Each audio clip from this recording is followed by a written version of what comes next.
Lidica, a customer. We have a visitor. Welcome to the Infinite Library.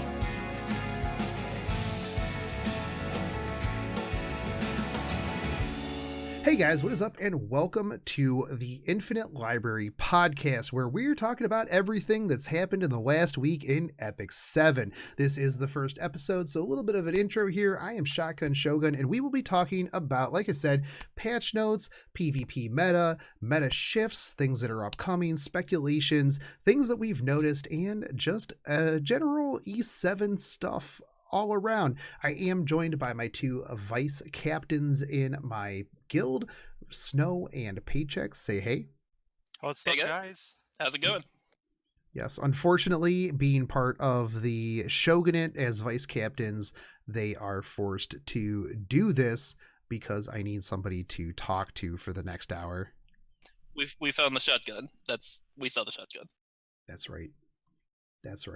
So we're going to be going over some things this week. We're going to be going over ML Lidica, the Basar banner, some speculations, some stuff that we would like to see, and things along those lines. But let's start off with Moonlight Lidica. Now, last week we did get the data mine at 2 in the morning, which got me super hype, and then I didn't sleep because, well, personally, I like regular Lidica, and Moonlight Lidica is just a little bit more sadistic. So we did get the actual official Moonlight Lidica in the Mystic Summons rotation thing this week, and I'm sure next week we'll actually get it in the patch notes, which they should just put it out in the patch notes as soon as it's in the Mystics. Kind of confusing, but regardless, what do you guys think about Moonlight Lidica and her kit? Snow, you can take this one first. I think she is fine. She's not gonna be shaking up the meta, but she's only as strong as her team. It's like pair her with Basar, like get the strip off, and then you use her S3 on like some problematic unit that your team can't deal with. Well, all their cooldowns are going to reset now, and you don't have to worry about them for the next couple turns. Pachex. Yep. Yeah, I kind of agree with Snow. I think she's going to be a decently good unit. I don't know that she's going to define the meta like, kind of SSB or Dizzy or lately Basar has kind of done in Arena, but I do think she's going to be strong. I like her kit. The one thing I will say about her S2 is it only does dispel one buff, so if there's an FCC on the field, she's kind of got the same problem Milbal does. She's going to strip the barrier, not the immunity, and they're going to still have that. So that's why, like Snow said, you kind of need to run her with someone else to make sure they're clean. She can also kind of come in mid-fight, like when the annoying Crow gets his defense buff up or something, strip that off, and kind of make your day a little better. So I think one of the big things is, and I've been seeing a lot of people talk about just how bad she is, how bad her kit is. You bring up Fallen CC, and I completely agree with you because, yeah, she only has a single buff strip, and she would be stripping off the shield instead of the immunity. But I think that a lot of the characters that they have been pushing out are more geared towards RTA, where if I'm planning in my head to use Moonlight Lidica, I'm either going to pick Fallen CC or I'm just going to ban Fallen CC, because outside of her, I don't think there's too many characters that, or any characters actually for that matter, I might be wrong, but I don't think there's too many characters that will be able to drop an extra buff on top of an immunity passively, especially like very at the beginning. And the other thing too is, you brought up Crow with the defense buff. I do think that in Guild Wars she will shine as well, because a lot of the teams that I have a hard time with are Dark Corvus teams, Crow teams, where their S3s are one shots basically. And basically, for the most part, if I see a Dark Corvus on the other team and I have a Moonlight Lidica, well, good luck ever getting your S3 off, because I'm just going to I'll just wait until Dark Corvus almost has his S3 up, and then I'll just completely reset it, and then whittle down the rest of his team while keeping him under control. But I think that a lot of people expected, her to come out, and this is the problem that I think a lot of people have had with a lot of the past characters: DJ Basar, APOC, Ravi, Melissa, pretty much every character that has come out recently that's brand new.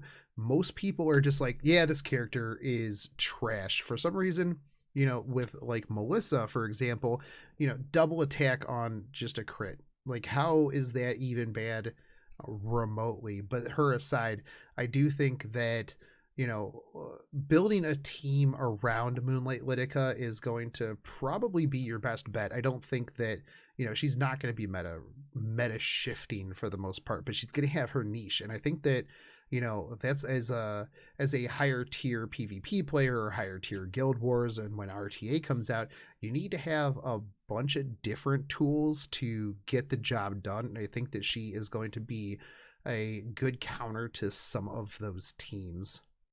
You brought up a good point, Shogun, with as far as people saying that every new character is bad when it first releases.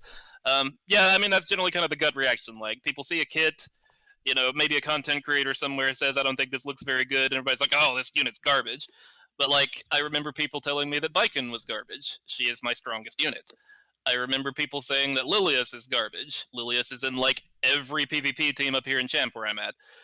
And, like, it's kind of one of those things that when you get the unit and you play around with it and you start to see what it can and can't do and learn its limitations, because not every team, no matter what team you build, is going to win against every other team, then people will start to kind of figure out what she is able to do. And I don't think she's garbage. I definitely don't.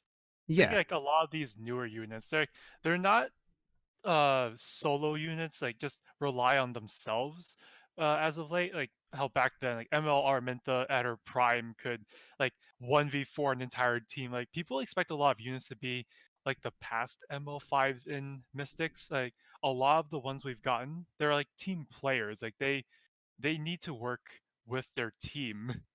And remember too, a lot of people don't want for some reason. Yeah. Well, remember too that a lot of the past ML5s caused a huge uproar in the KR community, and they are now very much designing them differently than they used to be, and that's on purpose. And I think that's a healthy thing. I think if every unit that came out was a ML Araminta at her prime, we'd be in a world of trouble. Oh yeah, no, for sure. And I think too, though, like I said, that they are really thinking about, and I believe they've actually said this in the past, is that like they're really focusing heavily on RTA and making these characters with that in mind. And so like I said, once that comes out, like a lot of the people that are going, oh, this character is trash, are going to have to like really rethink a lot of the things, that the way that they kind of look at a character, because you're going to have the I can pick and ban characters and stuff along those lines, because like I said, if you have a Fallen Cecilia and I go, you know what, I'm absolutely going to use ML Lidica in this fight, I'm just going to go, all right, cool, banned. Mostly because I don't have one and I can't counter pick her, so mostly just gonna ban her. And so you'll have a lot more options and you'll have to think a bit more. And to your point, yeah, a lot of people, when a character comes out, they just want to be able to put it in a team with mediocre gear and one shot everything on the other team, or it is trash. Or they read a thread on Reddit with people who can't even beat Banshee 10 and they're saying that the character is bad, or their favorite content creator who's stuck in Masters is said that it's bad, so they just parrot a lot of whatever everybody else says. So it's really rough, and I always like to look at new characters kind of holistically, like where would I put this on a team, like what team do I build around this character to make them shine? Because I mean, even with the spez buffs, you still have to have a whole team to really make him shine. You have to have a defense break, you have to have an attack up. I mean, unless you have a stun,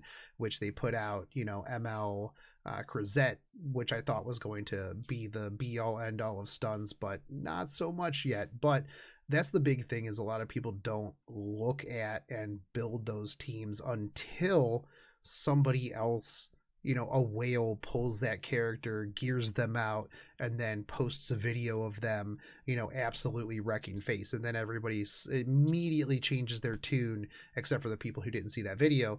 And they go, oh my God, this is the best character ever. I mean, take DJ Basar, for example. Pretty much up in like Champ in Legends, there's one of two flavors of Basar on almost every offensive and defensive team. You either have Green Basar or you have DJ Basar, but depending on what it is that you want. But you still have people that are just constantly saying that DJ Basar is still trash. And I mean, I went and triple S'd him right out of the gate just because I know that the push plus 3 turns of immunity, plus he has like saved me so many times with just clutch stuns on his S1 and healing. And I think that he was, phenomenal, especially in Guild Wars as well.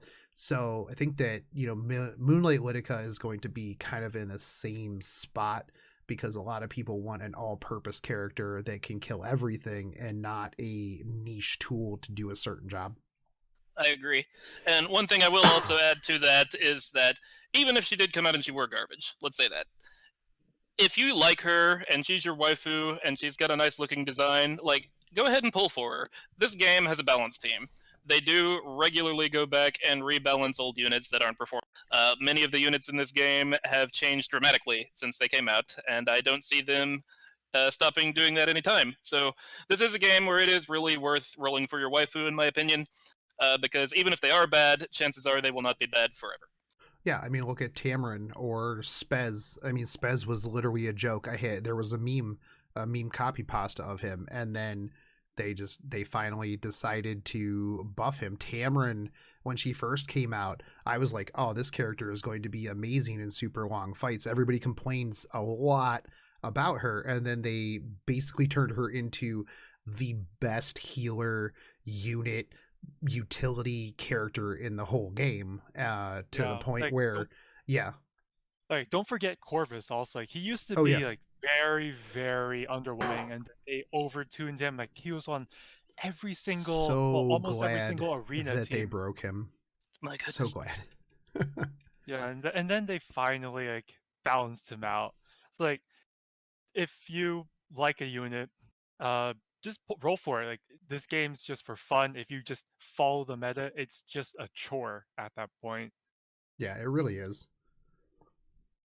And even if you have a meta team, there's whales out there with.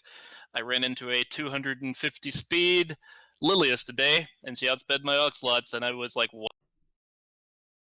Yeah, exactly. That's the thing, is every time that I think that I will never get outsped, I absolutely will get outsped by something. So the other thing too is, with RTA coming up, with them putting in other content, other things, it's always good to have a diverse amount of characters too. I mean, look at like MRSA. Nobody built MRSA, and then they came out of nowhere and said, oh, here you go, here's a flat 50% evasion, and now MRSA is just an absolute monster in Guild Wars and PvP. So having extra things available is always a good thing. So yeah, personally, I am going to roll for her. I already have everything to 6-star her and work on some of her skills. So definitely going to be an absolute pickup for me. I will probably roll too. I don't know that I'll get her, but I will roll, because the banner also has Violet and SS Acades, and I have neither of those units. So. Yeah, I mean, I have Violet, but yeah. What do you mean you're not going to get her in one roll? Well, I mean, I could.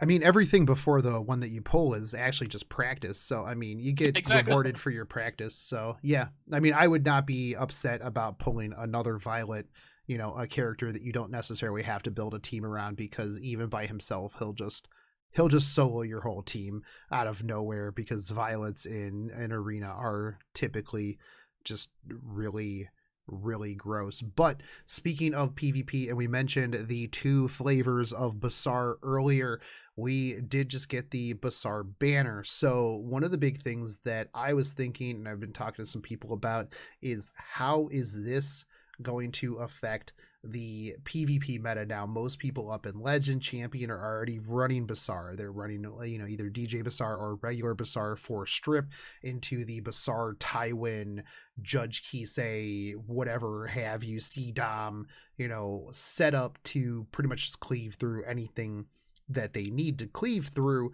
And what do you guys think? Is this going to affect the lower tiers? Is it going to affect Challenger because of more people having Basar and pretty much mimicking the high level teams?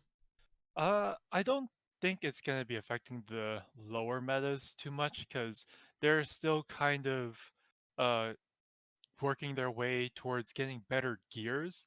But for maybe Challenger and above, it's definitely we're definitely going to be seeing a lot more sandstorms happening, uh, getting cleaved. Because like when you're around that area, you've got a good foothold of good gear, maybe good speed gear. But if they don't have like the investment in a lot of the units to help complete the setup that Basar gave you, then it doesn't really matter at the end of the day. Like Basar's not going to be winning you matches for free, you know? Yeah. And I think that's kind of the key is that to have a really good Basar in Arena, the ideal Basar is one that is like 240 plus speed and has lots and lots of effective. And that's kind of hard to do. Like he's one of the units that's a little tough as far as what to gear with him. And if you can't do that, then you have to get really creative and work around him, kind of like I do with my slow Basar that we won't talk about. But yeah, I mean, the thing is, even if you have a really good Basar, you still have to build a team around him. You still have to have the gear and the stats that supports him in order to really make him shine. And even if you do that, there's still Lilius. She can still ruin your day. So I do think, like you say, Champion pretty much everybody already has Basar. He's everywhere. Challenger, I think they may see more Basars than they have before, but I don't know that it's going to go much lower than that as far as the mid-tier, because the mid-tier players just don't have the gear to make it work yet. Fair. And that was kind of one of the things that I was thinking. I feel like a lot of people are going to roll for him. They're going to get him and they're going to try to emulate these teams, and they're going to run into some frustration because they're going to go, well, I was told that all I need is this character, and then everything was just going to fall in place and I'll be up in Legend. So while I do think that we're probably going to see more down there, I don't know that it's necessarily going to be as lucrative for people. I think that it'll still be more of just, because down in that level, if you have gear for a cleaver, just oxlotting into a cleaver is going to be more than enough most of the time.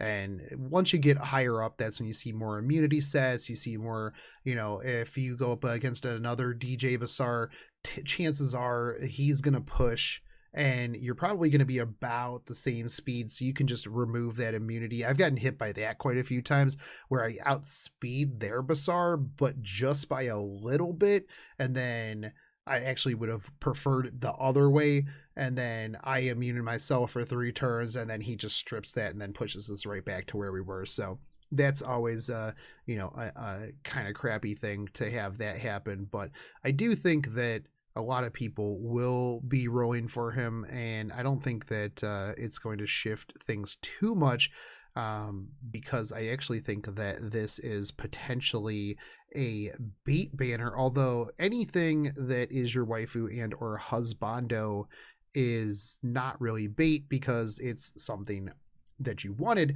But I think that the Basar banner, we only have it for a week. We have the Basar side story for 2 weeks. Now, typically, and I do believe we usually get RBG banner reruns. We get 1 week of whatever the side story is, and then we get a week of another RBG character. I was trying to think of who we could get, and I was thinking, well, maybe Araminta because she shows up in the story, but we just had, well, not just, we had a banner for her back in June, and it's going to be kind of interesting to see who they throw in there, because I honestly think that Pavel may be next. But before we talk about Pavel, who do you guys think is going to be the next banner character? Well, I can tell you who would make me go broke is Charles. I want a Charles. Yeah, there are a couple options that could be interesting to look at. I would love to see a Charles, because he's one of the only characters I don't have. Araminta wouldn't be a bad option, but I'm pretty sure that a lot of people will be skipping her because she's like even though she had a buff, she's not really performing too well. Like I don't see a lot of people using Araminta, like because there's just better options right Yep. now. If they really want to rake in some money, they would probably pick Charles because Charles is busted. He He really really is. is, Out and there yeah, correcting postures. absolutely. I've had my posture corrected quite a few times by a Charles that is probably rocking 350 crit damage and like 4,000 attack, as well as like 18k hit points, and just has a counterattack set and an Elber's Ritual Sword. Probably like 2 Ritual Swords, probably, because yeah, he counters everything and S1s into S2s like on the regular. But it would be interesting to see them drop a Charles banner because, well, one, we haven't had one in a really long time. Actually, we haven't had one since he debuted, and that would really kind of help counter the water meta that has been, pretty much raking in wins constantly. With Basar coming, it has kind of countered that water meta, and if they put Charles out as well, that would give a lot of people another key to really shutting water down. And not only that, but yeah, with his just ridiculousness in PvP. See, even my dog is knows that Charles is ridiculous in PvP. With him being as ridiculous as he is and people getting absolutely clapped and their posture corrected, he could definitely be a big bait banner. And I just can't really think of anybody else right now that they could rerun that would catch as much money as Charles. I think Charles is. You've kind of seen a resurgence in green units in Arena lately. I know we all talk about the water meta, but I really do feel like it's kind of calming down. SSB and Dizzy are still around. Dizzy less than she used to be, I think. SSB is still kind of all over the place, but you are seeing your Basars, you are seeing your Charleses. Every now and then I run into a Violet with a Fat Cat again, which is the first time I've seen that in a while. And every now and then, too, you get your Liliuses. So I do think we're finally starting to see a little more diversity than we used to. I think it's moving in a much better direction than it was. Yeah, you mentioned Dizzy too, and I think that like a lot of people still have this just straight up fear of Dizzy. And honestly, like you said, I haven't really seen too much of her. Now, I have seen some teams run a Basar into a Dizzy because it'll just straight up strip the immunity, and then you have a Crown Dizzy come through, hit with the S3, just wreck people after that. But that's that's very rare. I don't see that very often. I actually saw that a bit more in Guild Wars than I saw in normal Arena. But I do think that they put Dizzy out, didn't realize so much that Dizzy would absolutely just bust the meta for a really long time, and they are kind of trying to go against the water with Dizzy Seaside Belle, because I mean really a Charles sometimes like I've seen Charles just straight destroy a Seaside Belle after countering or Elbrus hitting her.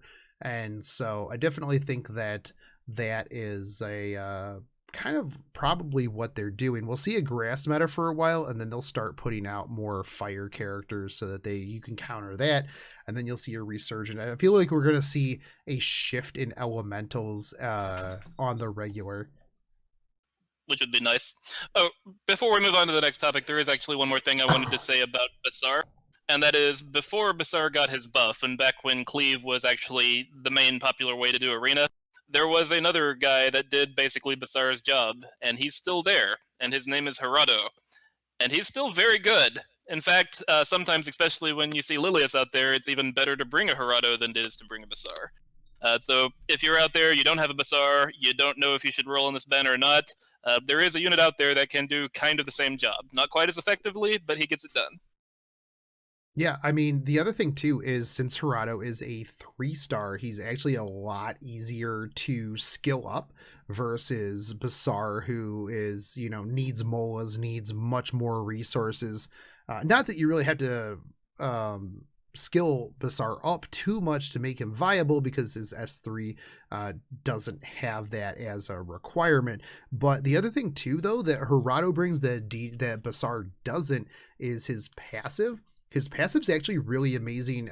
It cuts healing in half if you have it maxed out, and it gives him 20% effective or 20% CR push whenever the enemy does anything that's not attacking.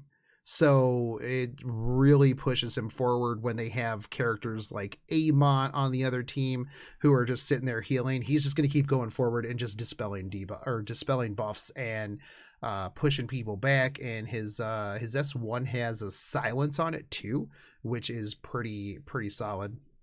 And his sheer presence has healing. Right. That's what I was saying with his passive. A lot of people also in champion, like they see a Hirado there. Sometimes they underestimate him, and then they get clapped because, one that I've seen a lot is Hirado going into the S3, stripping everyone, and then the Abyssal Crown procs, and then your day just got ruined. Wait, They run Abyssal Crown Hirado? Yeah. I've seen it. My god, that is the strip insane. happens first, and then the crown procs. Oh, wow. Okay, I think I found something that I want to build now. Respect the Lord Hirado. I mean, I've been running Crown Zerato, which has been just absolutely crazy because, he's just an absolute monster right now. But now I have 2 crowns. I'll put a crown on Hirado and Zerato. There you go. Just stuns for days. But no, like that's the thing is a lot of people discount a lot of the 3 stars who can be budget versions of the 5 stars, or even sometimes just better, flat out better than the 5 stars, because a lot of times your 5 stars require investment into skills, whereas the 3 stars you just need catalyst. So you can plus 15 every 3 star with 0 molas. You just got to put in the time to farm those catalysts up, which is actually something that I've been doing quite a bit recently. But you'll see a lot of people discount some of the Moonlight 3 stars. You'll see posts that are like, oh man, I rolled 3 Moonlight summons and all of them are garbage, and it's like Hirado, Mursa, Axe God, and you're just like, oh really, those are like 3 absolutely amazing units. So it's definitely worth taking a look at a lot of characters and seeing what alternatives you have. I once got destroyed in a Guild Wars because I had not seen an X-God in a very long time and forgot exactly how good he was. Oh yeah, for sure. X-God was one of the Arbiter Vildred counters for a little bit there too. So I mean, he still is. So if you build him right, he's just going to destroy and then have a second turn, and then he's just going to S3 something and then just destroy that one as well. So there's a lot of 3 stars that are super viable, and but speaking of 3 stars, Pavel. Now, when we got the Moonlight Lidica data mine, it was said that Pavel was going to be a 3-star in that. Now, granted, we didn't get any other really information about Pavel from that data mine, and we have seen him in game, and there has been some speculation, some data mining type deal that I don't know is official or anything like that from, I believe, either the JP or the KR version, where they showed his character in like the character select thing,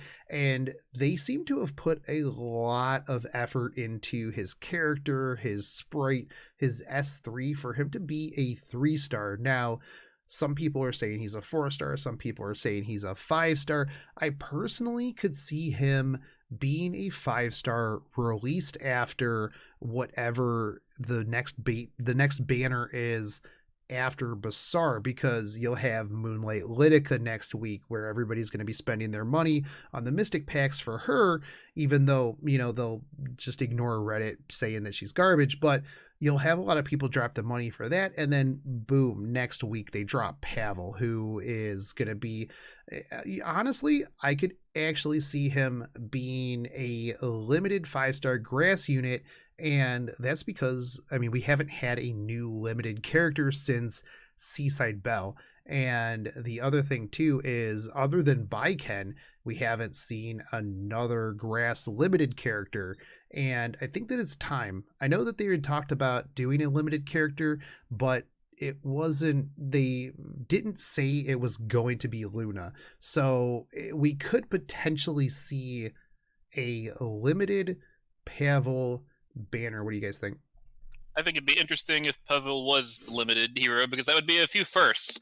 For one thing, we've actually had a long string of waifu banners. We haven't actually had a new non-ML husbando, I believe, since Charles, which was a very long time ago.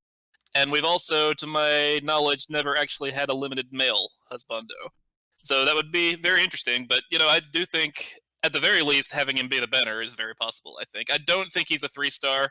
I think if he were going to be a 3-star, they would have probably released him with the other batch of 3-stars that they dropped out in kind of the same fashion. And I do agree, I think he's definitely got a lot more detail into him than a lot of the other heroes do. Yeah, and the other thing too... go ahead, Snow.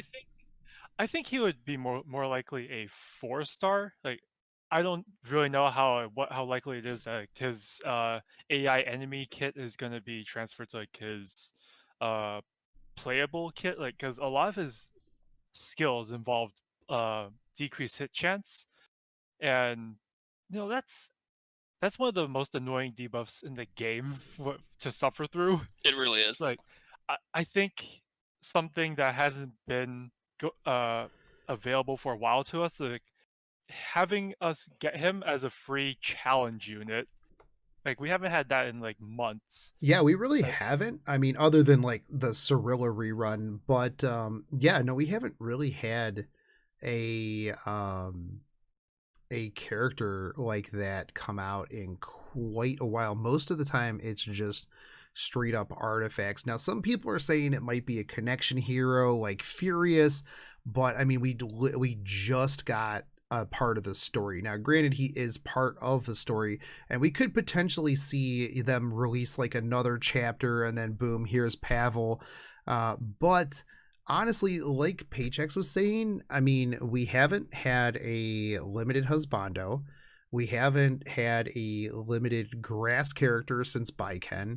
It's been quite a while since we had a grass character, and if he comes out, it keeps the long-standing tradition of husbando characters being typically grass. You have Basar, you have Charles, you have Vildred, you have Violet. You got to keep the husbandos in the grass element. And you also have to keep all the limited waifus in water. Exactly. Yeah. Getting thirsty, I guess, right? I guess so. But yeah, it'll be interesting to see what happens with him. I think that the problem is if they don't release him as a 5-star, what even is the next banner? We're going on. We just had Melissa, which is fine, but you have two rerun RBG banners, and then what's next? People keep saying Strays is next, or Straze, however you want to say it. And I'm like, I don't think that's the case. I think he'll be right after that Archdemon Mercedes banner. Right. Well, that's the thing. I don't understand that, because why would they put him out right now? Story-wise, there's really no reason to put him out. Now, with Pavel, we just saw him in the story, so this would be a good time for them to roll him out, as well as like maybe his side story, because it's like, oh, we just saw him in the story, he just made an appearance. Now we're going to give him a banner. Now we're going to give him a side story so that you can understand more about this character. There's not too many other new characters that I can see, or even like rerun characters that I could see with a side story that's coming up. Did we get anything really last year for Christmas? Because that would be the only rerun thing that I could see coming back, but then we would have an entire month of nothing, which, I mean, people were already flipping out during Halloween because we didn't have anything super brand new since Lilius, and then we got Melissa, and then everybody hated Melissa, and we didn't get a Halloween Epic Pass skin, which was probably the biggest oof on Smilegate's part, because they could have put anybody in a witch outfit and made just absolute piles of money. Which Araminta when or Big female insert into which outfit, make money. Very Yeah. easy. I mean, if the Halloween after party web event was anything to go by, if they put Luna in that witch outfit, they would have gotten a lot of epic pass sky stones. Yeah. Yeah. Luna or Araminthas, which Araminta would have just made absolute just piles of money. You could have had Witch Aether, that would have been fine. That would not have been fine. Thank you very much. I do still think it would have made money though. It still absolutely would have made so much money. But that was the big thing is, a lot of people were super, super upset that, that it had been a whole month or month and a half or whatever it was since, we were able to get a new character. So I don't necessarily know that they will do yet another rerun. A lot of people speculated that maybe it'll be a DN rerun, which I don't think that they will, because that would be two limited reruns super close together. And if they put a new artifact on that banner, I will be super, super upset. Draco plate on the Luna banner was absolute poop. Yeah.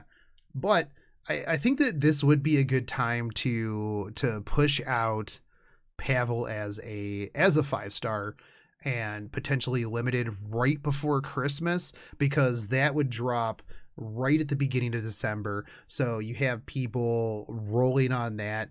Limited, you could potentially go into, I know that they said that they had like a collab somewhat coming up, so you could easily go from a Pavel limited banner right into a collab, and then you would just have all of the money forever in December, including if they did a Christmas epic pass. That would just be like, your bank account would not be safe in December. You would have to be like, you know what? Sorry, little Timmy, I can't buy you any presents this year because daddy needs that epic skin. Which, who do you think they would put into a Christmas Santa suit? Well, the cynic in me says that actually we should tailor expectations, because SG's really not that great at holidays. Like, anybody remember Happy Luna New Year? Yeah. Yeah. I think it's important to sort of keep expectations in line. But if they were going to, I'm a Kisei fan, so I'm going to say Kisei. That's a tough one actually, because Go right with her buff.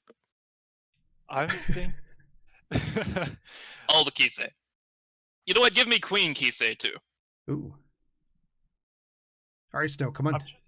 I'm trying to think of a joke, like someone, like some cancerous unit that's like out here giving out presents and suffering, but Santa Harado. I would love a Santa Harado. I wouldn't mind seeing a Santa Tenebria. Santa Tenebria, huh? Yeah, she's right. out here giving you nightmares. And you know, she did have that little arc previously where she kind of had a little bit of a different side to her, you know? Hold up. I got the best one.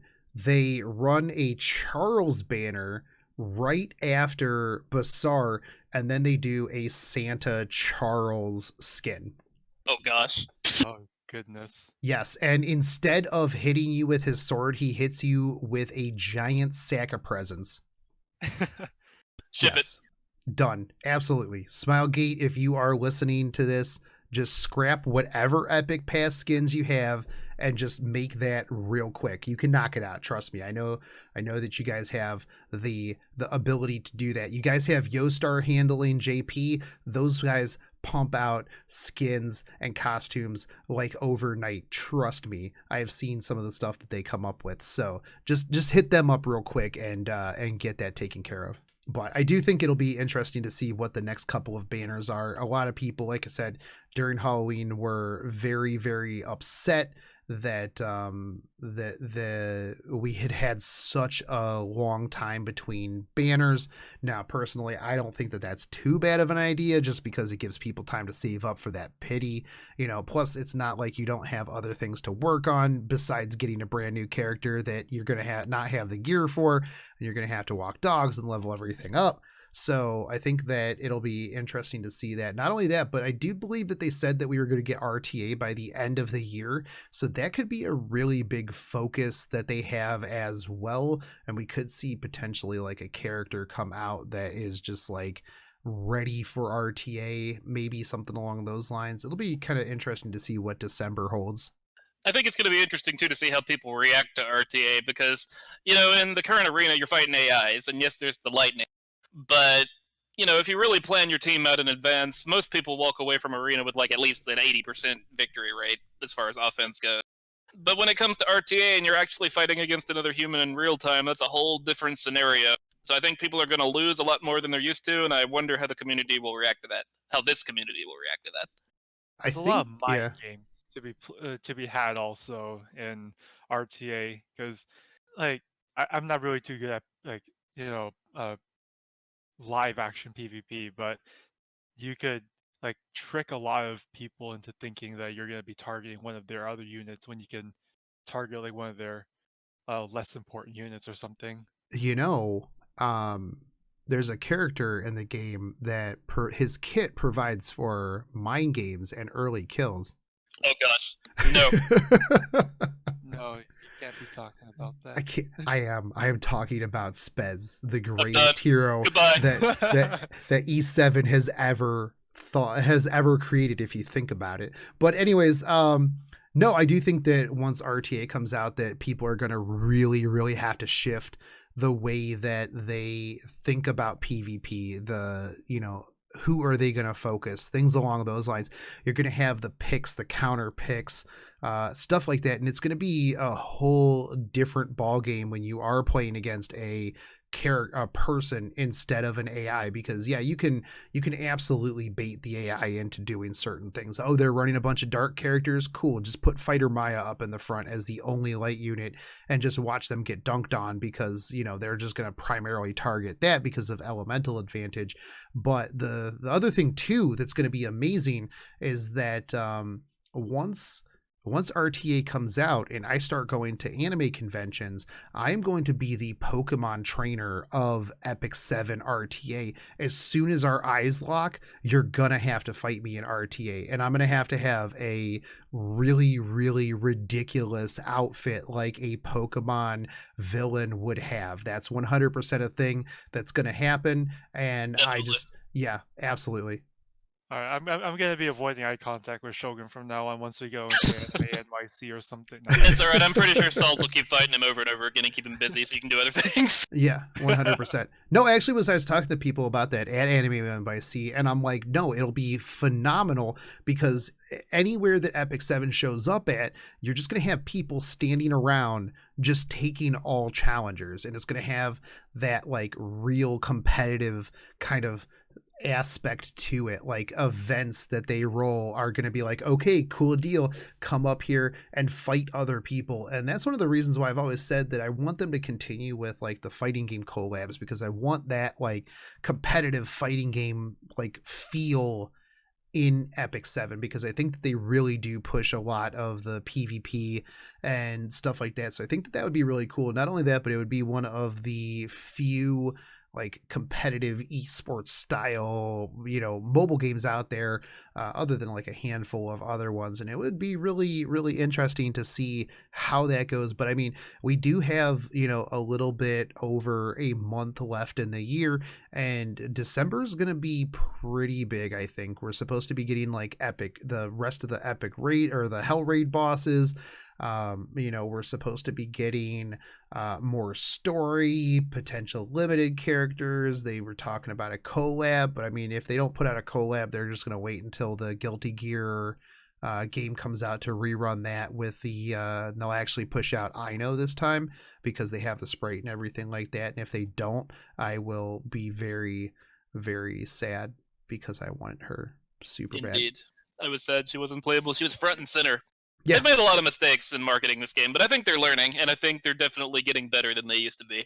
Yeah, absolutely. And one of the things I tell a lot of people is that, this game kind of came out of nowhere. It doesn't have a huge prolific IP backing it. It doesn't have, like historical clout for being like, a game from a company that like Yostar is kind of getting that clout. So it's like, as soon as I hear that Yostar is pushing out a game, I'm like, oh, hell yeah, dude, Yostar is managing this. Fantastic. I'll check this out. Kind of like Arc Knights, but that's a whole different podcast and a whole different game. But like, they kind of came out of nowhere, and they are competing with some of the big boys in their market, and they're doing pretty good. And I think that the big thing with that is that they do listen to the community. Now, they don't listen to the people on the stove comments that get a whole side story and like a whole bunch of stuff, and then just complain about how it's a dead game, even though they want,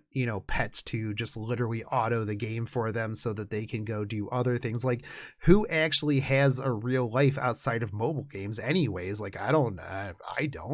But they do listen to a lot of people, and they do really have that community engagement. And I think that they are really learning how to work on this game and kind of get it out there. And I'm really interested to see just how it goes, regardless of the detractors and the people complaining, because you'll always have that regardless. I've not lost interest yet. I'm still enjoying it, even though pets are kind of like more of a convenience for their abilities at the moment. Like, I don't think we really need to have limited food, like snacks, to like actually achieve that full auto. But that's it. They just released it. Just give them a bit of time to fine tune it, and eventually we'll find like a happy medium. The thing with pets and the snacks too, though, is like, I get a ton of snacks from just farming and doing other things. And what I use my snacks on is, whenever a new side story comes out, I will just put it on hell mode, and then I will just burn like 30 or 40 snacks, and then my side story is done, and I can go back to farming catalysts and or whatever other things I need. That is Yeah, something a lot similar of too. people, they actually want to do it for hunts, which that's fine and dandy. But I think the side story hell mode farming is a bit more efficient. Oh for yeah, your I actually absolutely. do. Because I mean, hunts, you literally just hit one button to go back into the hunt. Like, there's no chest, there's no nothing. It's like, hunts are probably the easiest thing in the world to just look at your, your phone, tablet, emulator, whatever, and just hit go again. The big thing for me is that I just hated running stuff and then missing chests. Like, that was a big thing for me. So running that through hell mode, especially side stories, because I would always miss the goblin gate, and I would always be like, oh, that was like 90, that would have given me like so many more of the currency and because I would literally see it right before I go into the third fight, and I was too lazy to just hit try again, because all of your chests and stuff like that stay as you do it again. But regardless, yeah, no, for me, I usually just stock up on them and then just run the side story.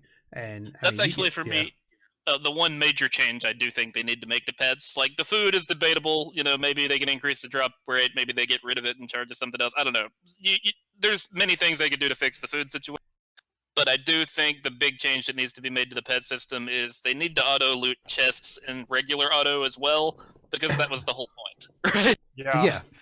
I think the way they promised it also, it was when the pet is out there, they'll pick up the chest. But as we have it right now, they're not really doing what they're advertised to do. Well, I mean, the other thing too, though, like, that you have to kind of understand is there's a lot of times where we're getting like mediocrely translated versions. So there's a lot of times where they'll say something, and like, I could understand it's like a mistranslation between, KR and EN. And I don't know. They've been getting a lot better, but I mean, there's also a lot of times where things are kind of inferred from what they say, and then it's not necessarily what they meant or intended.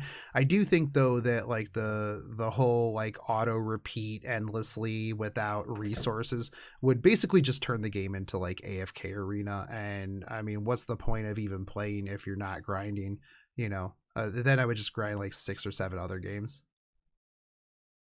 Yeah, it's true. Like, I think there's arguments to be had for both sides of that one. If they wanted to limit us, like I say, I think they could maybe charge an extra stamina tax even.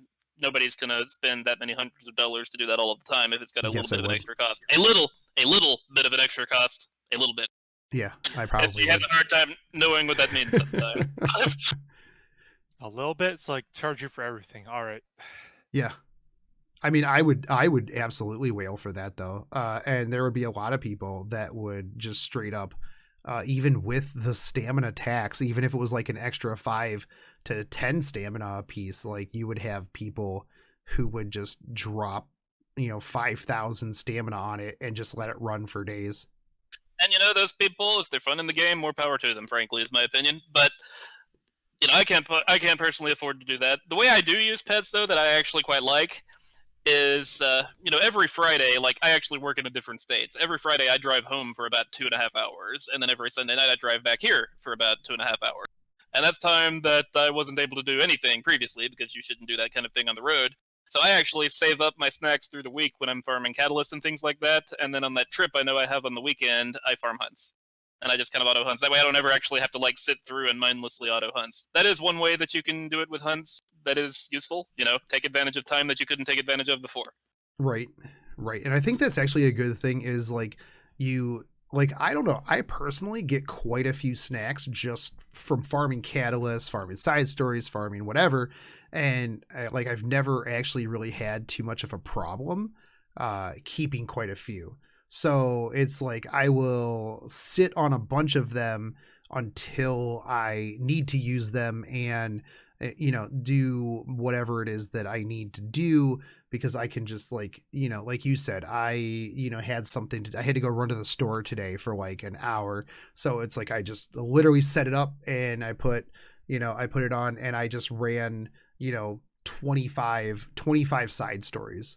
So I had that, so I could be farming while I went to the store when while I'm doing something else. But it's, being able to do that while I'm doing something else is good, but I wouldn't want to do that all the time, because then I feel like I wouldn't actually play the game. I feel like there's just too much push on the, I have to auto everything. Like I've seen this growing trend of people that if you can't auto a PvP team to legend, like it's garbage, which is super weird to me that you just want to like auto a cleave team in PvP. So, it's, I don't know, but there's just a big push to the auto. And I personally, my favorite thing is the increased % chance for side story currency. Probably the absolute best thing that I ever got out of that. So, the abilities are good. That was my favorite too, because like farming side story, that takes like that eats away your stamina like nothing else. Like, aside from hunts, like those 55-second one-shot banshee comps, like that eats away your stamina like the hardest. But side story, that's really up there, and like that extra 12 currency or something, that really saves you so much stamina. There's I don't even have I don't even have the S rank one. I have the A rank one, and it just saves me so much more on currency just in general, because like you said, you're running hell mode for the most currency. Now you can run normal mode for the most efficiency, but I run hell mode just to get it knocked out so I can go back to getting other catalysts in other places. But it just definitely helps out. And I look at the pets as just an extra thing to get stuff to drop. Oh, you got like a 7.5% chance for an extra piece of level 70 blue gear to drop from hunts. Fantastic. Cool. You also have the one that just like drops like runes for you, which is super good. Oh, They have a double up rate up on spirit altars. Fantastic. I have, an extra % chance to get double greater or double epic, whatever runes. So for me, that, those pets, I looked at it as just an extra buff that just kind of is passive. Yeah, the side story currency one too. If you run hell mode the whole time and you run just the right amount of runs to get finished with all of the reputation achievements, you still haven't quite cleared out the shop. And so that does kind of help sort of close that gap a little bit, which makes it really, really nice. And something I want to point out about the hunt one is a lot of people are kind of overlooking the lesser charm drop from the hunt one too. Mm-hmm. The lesser charm drop can give you ring and amulet charms. That is a big deal. I have so many lesser charms for like everything because of the hunts, and like I just looked at it the other day. I think I had like 65 like chest ones, like, and I'm just like, oh, where did all these comes from? Oh, that's right, because these drop all the time. And that's it's incredible. Huge. That's a really, really good one. Yeah, so what you can do then is you can sell most of the gear that you get that you're not going to use, and then just stack charms. And then when you're ready to upgrade stuff, you can just use the charms instead of the gear that you were getting, because you can just sell it. That way you stack up more gold, and then you're just using the charms in order to level things up, and it's not taking up inventory space. Absolutely. So that was one of the quality of life that I really appreciated, like stackable charms. Thank goodness for that. Back in my day, we didn't have stackable charms. We had to walk uphill both ways in the snow and manage our inventory and charms constantly. And we farmed our fused nerves one at a time. One at a time. We didn't have none of this fancy alchemist steeple, which actually I'm super excited for them to change the alchemist steeple to go over and just be able to pick sets and main stats. But we have been talking for almost an hour now, and I said that I wouldn't go over an hour, so we'll talk about alchemist steeple maybe next time, depending on if they actually announce anything about when that is coming. But Snow, Pachex, I want to thank you guys for sitting here and talking with me for the last hour. And if you guys like this, if you like the Infinite Library podcast, make sure you guys drop a like, fave, subscribe, all that stuff that YouTubers ask you to do, and we will be doing this every week. I have been in contact with the community managers for Epic 7, and we may be able to finagle them onto the show as well. But if you guys do have any topics, anything like that you would like to see us cover, let us know down in the comments. If you like the format, let us know. If you don't like the format, I'm sure you'll let us know. And Snow, Pachex, I want to thank you guys for hanging out with me. Thanks for having us. Yep, no problem. Shameless plug real quick. Shogun, it is recruiting. We are the VCs. We have several slots open in PvP for anyone who really would like to sort of focus a little bit more on Guild Wars. We're not super hardcore. Actually, Shogun says we're going to be the best there ever was. We literally are the next ambition. We just need a whole bunch of other people to quit so that we will be number one. Exactly. So our requirements are you need to be Challenger and above PvP, and you need to do your Guild Wars attacks, and that's pretty much it. And request and donate aid. There you go. Yep. So if you guys are interested, just join the Discord, which is down below, and hit up myself, Pachex, and or Snow to get the ball rolling. And if you are not in Challenger or you're not really looking to do Guild Wars, we also have a couple other guilds that are semi-casual to a little bit more casual. There's guilds for pretty much anybody. So if you want to and you're looking for a place, looking for a community, join the Discord and potentially join one of the guilds. But with that said, we are going to take off, and we will see you next week on the next episode of the Infinite Library. Take it easy, guys. Peace.